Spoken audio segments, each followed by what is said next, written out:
Абай Турсунбеков. Табият. О, табият, келдім сені сағынып, қарағаныңа мен мертебе жалынып, көркеміңнен көзін тартып албай, сені чексіз қубатыңа бағынып. Кереметті поэзияң açылып, қарағайын қатар-қатар тізілген, құмарлантып сайрап тұрған санның құш, күч алычу оркестрдей мичілден. Көк аспаның күн көрілген чөй-чөктөй, içinde anın tançur kalba içilgen, senin ruh külbetinde acayip, көрө тұрған bir бақтылы кішімен.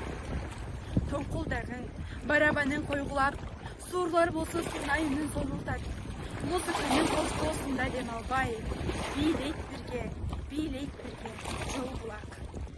Жеп жылаңач, жылдыздардан судағы, башын бұрып ұялғандай болушат, алда қайдан сөйті күні азғырып, чақ-чығайдың ойышат да бойышат.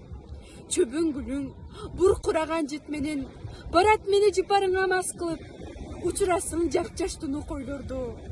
Балапандай көкке қанат қақтырып,